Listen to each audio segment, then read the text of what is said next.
Welcome to the Build Your Reiki Business podcast. I'm Christian of Standing Stones Healing, founder of the Reiki Business Collective and creator of the Build Your Reiki Business program, sending blessings and best wishes to your Reiki business.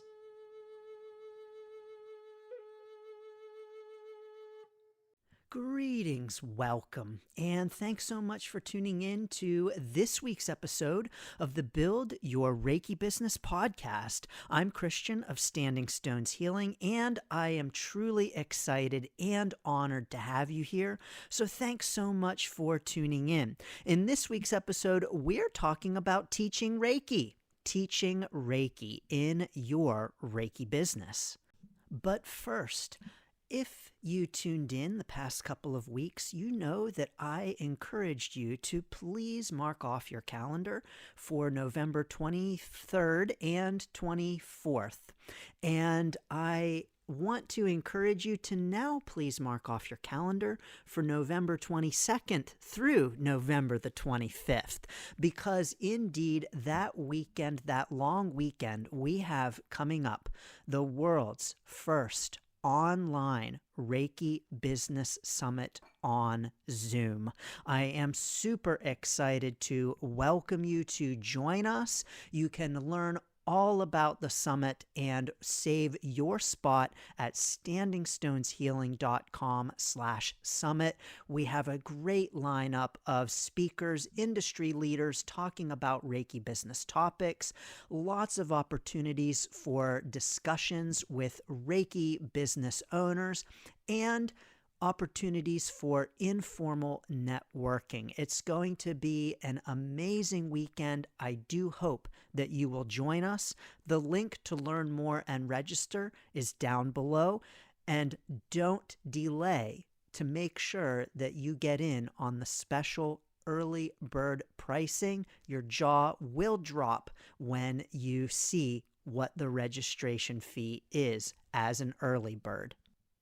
I would also like to announce that the Distance Reiki Business Builder program is available for enrollment. If you are interested in building a distance Reiki business, you can start right now at standingstoneshealing.com/distancebiz. Yes, that link is down below as well.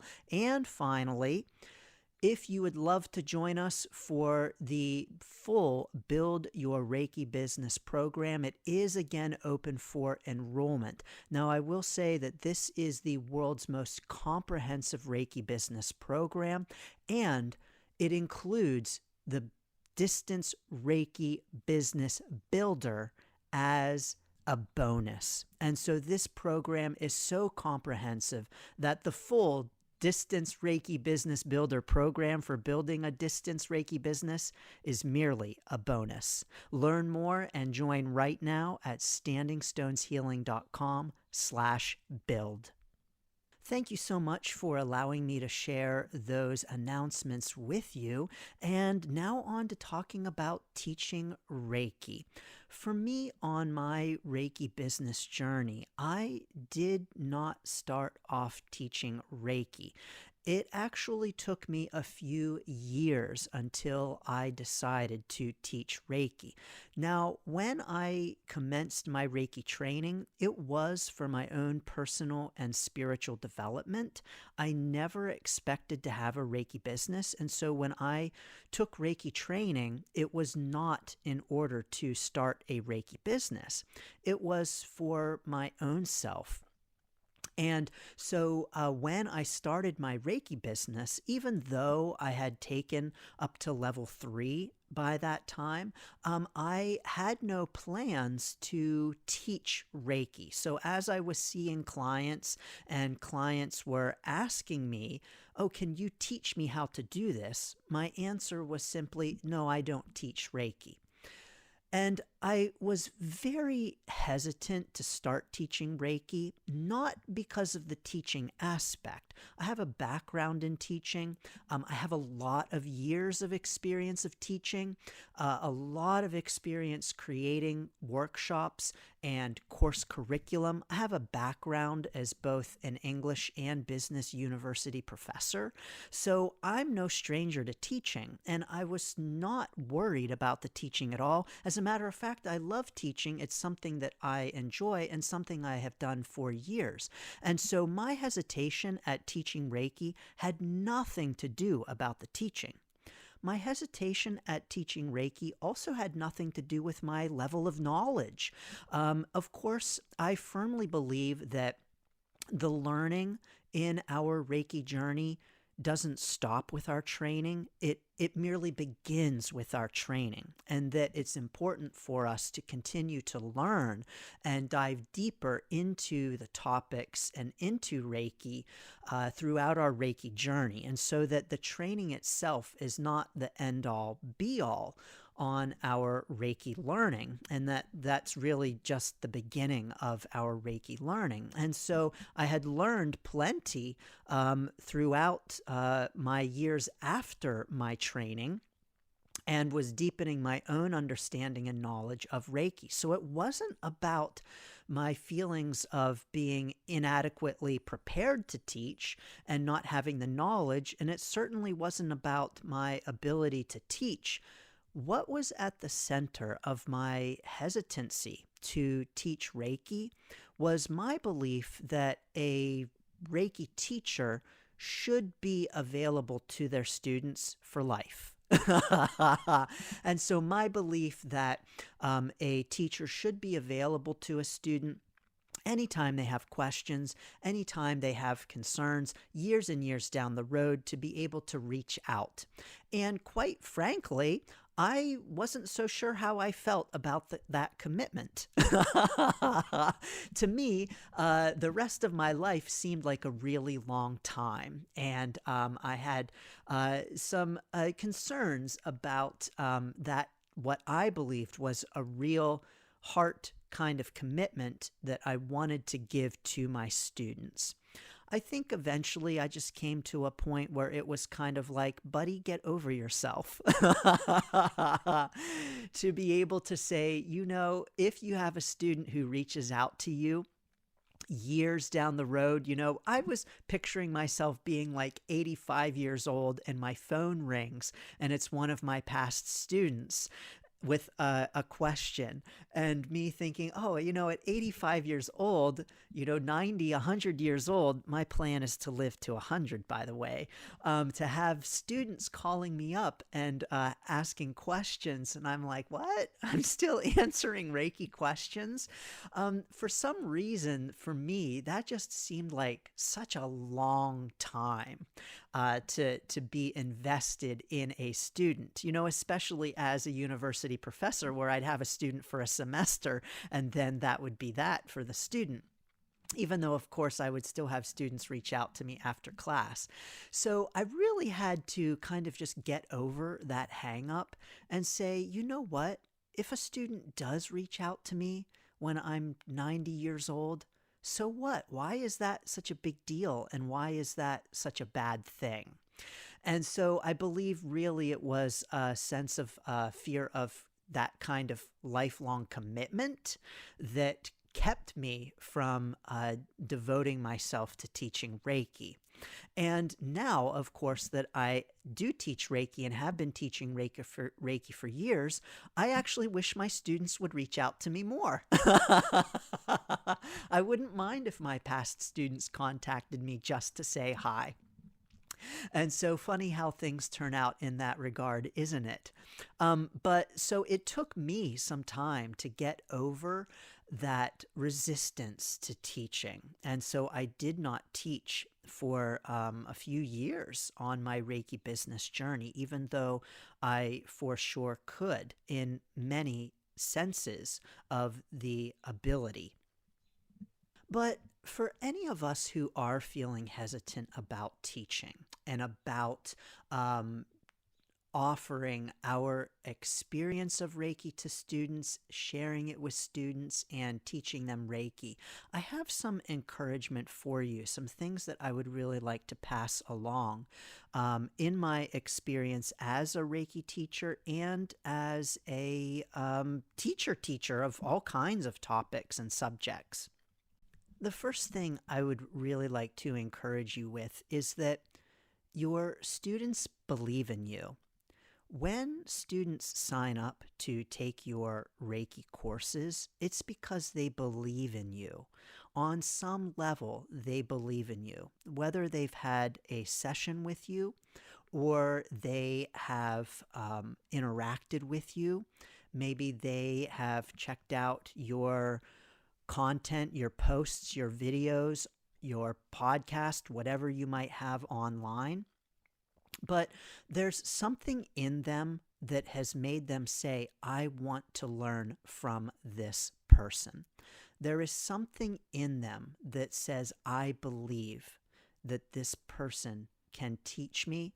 I believe that I want to learn from this person.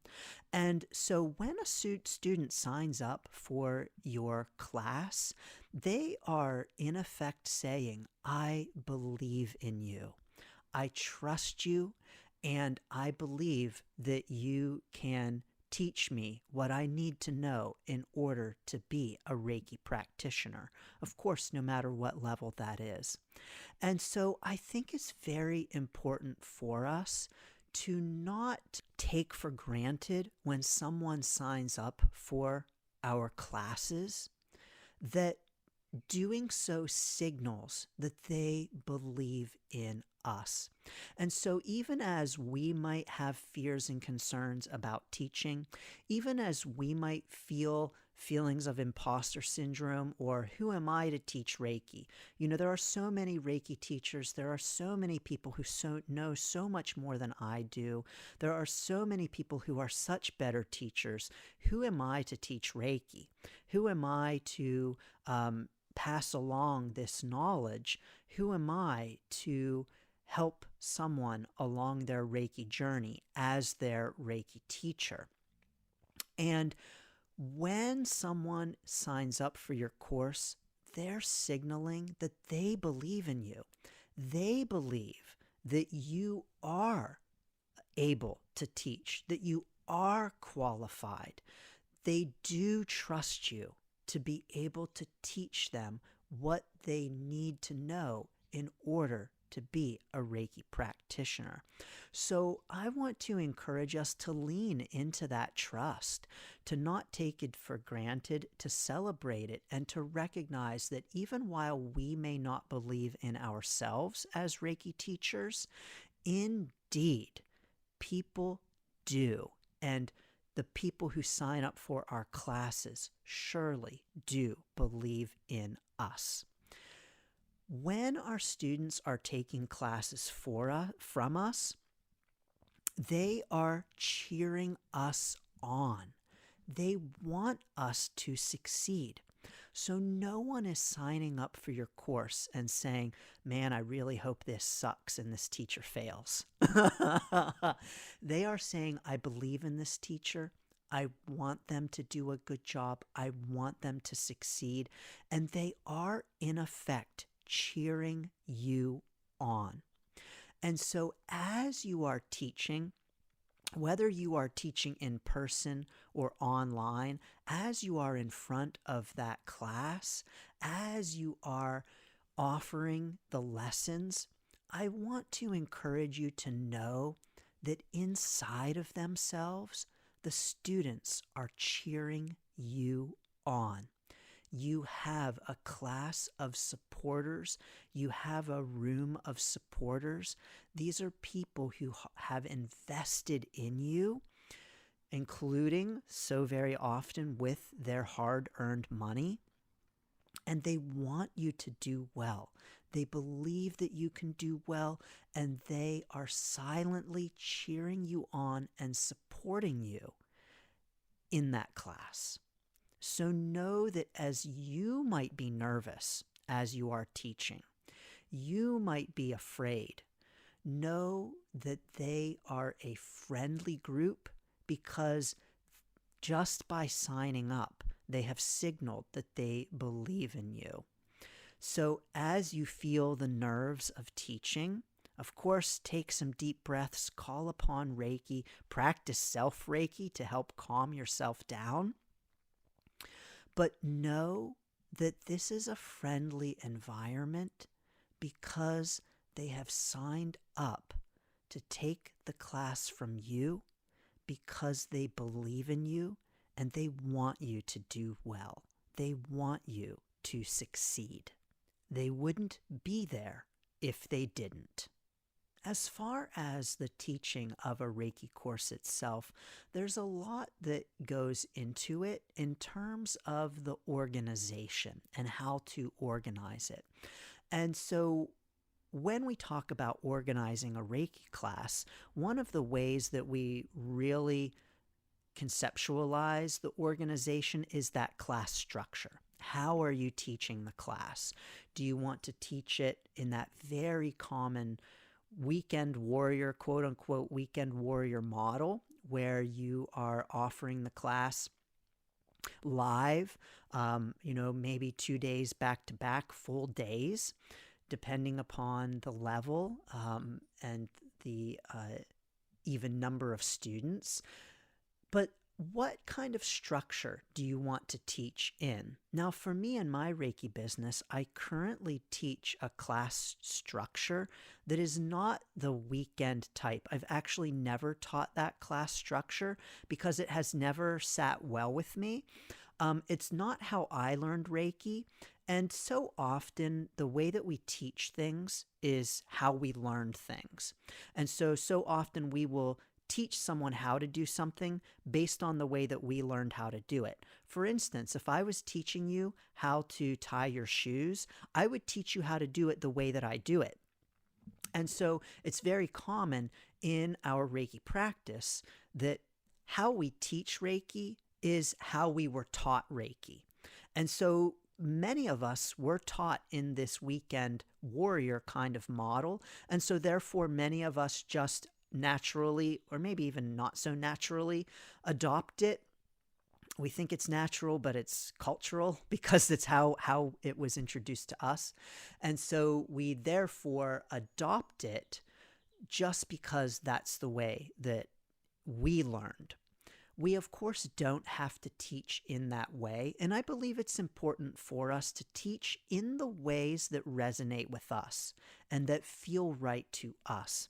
And so what that means is that if that weekend warrior model doesn't resonate with us, if it doesn't feel right to us, then you don't have to keep doing it.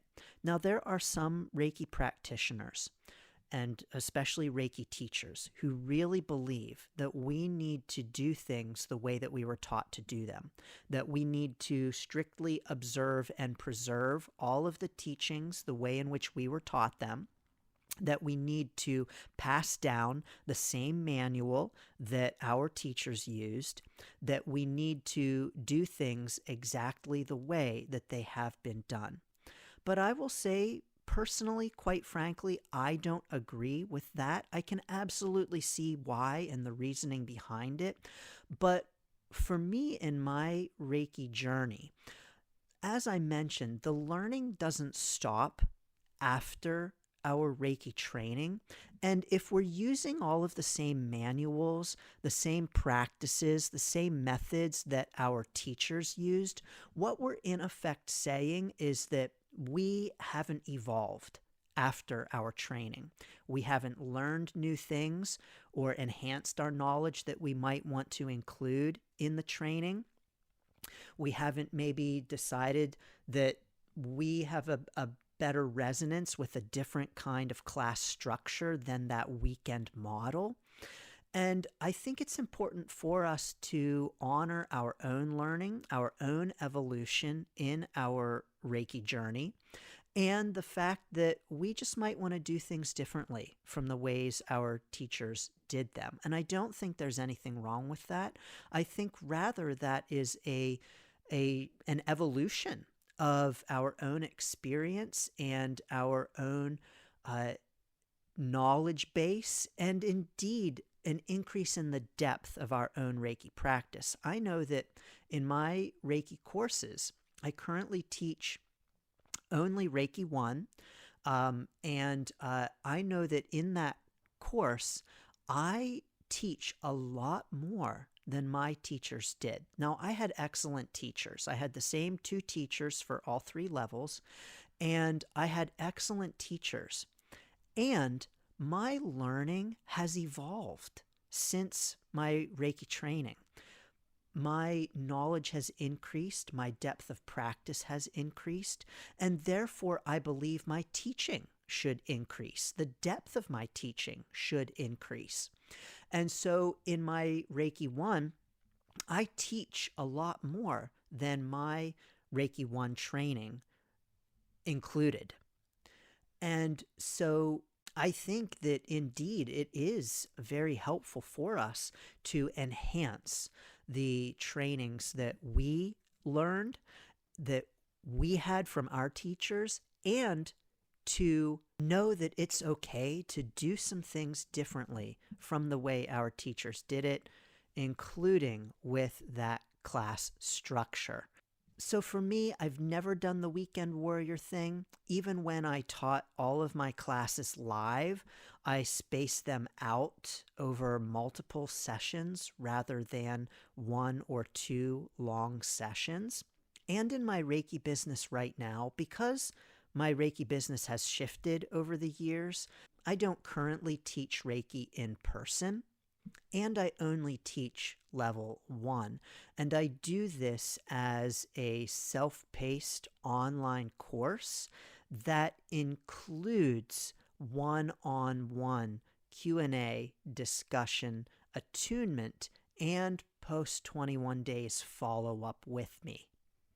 So my Reiki 1 course structure right now is an online course that is very much a one-on-one mentorship with self-paced trainings. Another consideration for us in teaching Reiki is those manuals, that question of the manuals. And do we create our own manual? And there is some disagreement about this in the Reiki community. Like I mentioned previously, should you create your own manuals? Should you use the ones that your teacher gave you? But I know for me, in my Reiki training, I did not have extensive manuals. It was very much more a hands-on, oral kind of discussion. We also needed to read some supplemental books for the course that were not quote-unquote manuals. But the truth is that you can teach Reiki without a manual. There is no requirement to have a manual to teach Reiki, and people can learn Reiki without a manual. And my question is, if we have a purely printed manual and we have a blind student, then what good does that manual do for that student anyway? And do we say to that student, oh, well, I'm sorry, you can't learn Reiki because you can't read the manual? Of course, that's ridiculous. And so if we want to get technical about it, we don't even need manuals. Now, there are some teachers who will write manuals that are very, very extensive. And absolutely, I encourage you to do what resonates with you and what feels right to you when it comes to the manual. And my own Reiki 1 manual is not extensive. It hits the highlights. It, of course, brings in things that were not part of my Reiki 1 training, but it is by no means an extensive manual. And so if you are thinking, oh, I would love to teach, but I'm really hung up on that manual creation part, that was honestly a part of it for me too. You know, not just the lifelong commitment thing, but also that, oh, I've got to create a manual because the manual that I had really wasn't a quote-unquote manual in my Reiki 1 training.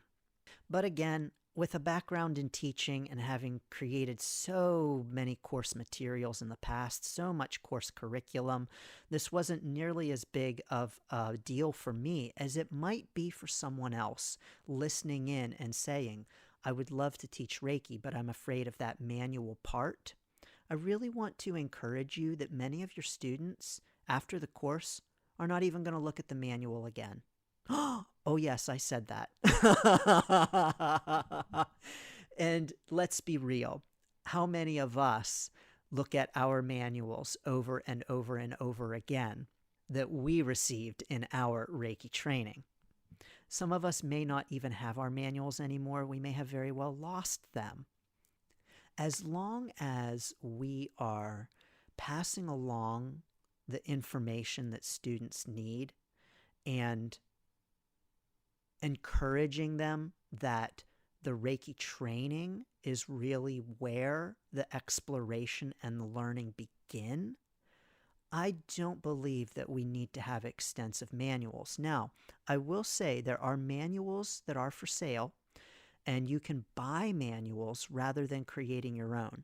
But I really want to encourage you on this, that I believe it's much more effective to create our own manuals based upon our experience, our knowledge, our learning, and even, like I said, a deeper understanding and learning and knowledge and experience than in the manual that we were given in our Reiki training. I also want to say, please, there is a set of manuals out there that is available for sale. These manuals are what is known as resale rights, or they may also be called white label. This is where you buy the manuals, all levels, 1, 2, 3. You purchase the manuals, and then you are able to pass them off as your own. You are able to affix your logos, your branding, and you also acquire the resale rights to be able to then sell these manuals to others for them to do the same thing, to affix their own branding or resell them to others. These manuals are very common, they are low cost, and they're terrible. I have read these manuals. I do not recommend them. And as a matter of fact, everyone, because they're so ubiquitous, because they are so low cost, and you can find them very easily for sale anywhere, someone tuning in probably indeed has them, uses them, has bought them, and even sells them. They're available online for free. You can actually find them for free and not even have to pay for them. So I've read them, and I'm sorry, I don't recommend them. I do not think they are good manuals, and I think that they do perpetuate a lot of falsehoods. And so it's unfortunate that these manuals are so accessible and so ubiquitous, because they just keep being reused, and they're frankly not very good. And so on our Reiki teaching journey, I really want to encourage us that yes, it is okay to do things a little differently. It is okay to add things to the training, as long, of course, as it's based on experience. So the sharing of experience and making sure to tell students, that your experience may differ from another practitioner's, but that this is your experience. To, of course, increasingly share more information about the real roots of Reiki and the Japanese practices of Reiki, I think is very important, so that we can honor those practices while at the same time including our own experience and indeed including our own approaches with the practice and with the training too. I think that we can indeed honor a practice while including our own personalization in that practice. when we make sure to acknowledge that this is something that we are doing as part of our own personal practice and not telling students that it's the way it should be done and that they should be doing it in this particular way. Now, of course, there's so much to say about teaching Reiki, but what are your tips for teaching Reiki? What is encouragement that you want to pass along to practitioners who may be considering teaching Reiki, but who are feeling nervous about it? Drop it down below for us if you're on YouTube. Let us know and stop into the Reiki Business Collective and share it with us at facebook.com/groups/Reiki Biz. Sending so many blessings and best wishes to your Reiki business. Thanks for tuning in to the Build Your Reiki Business podcast. Please like, share, subscribe, and send to a friend. Learn more about the Build Your Reiki Business program at standingstoneshealing.com/build. Sending blessings and best wishes to your Reiki business.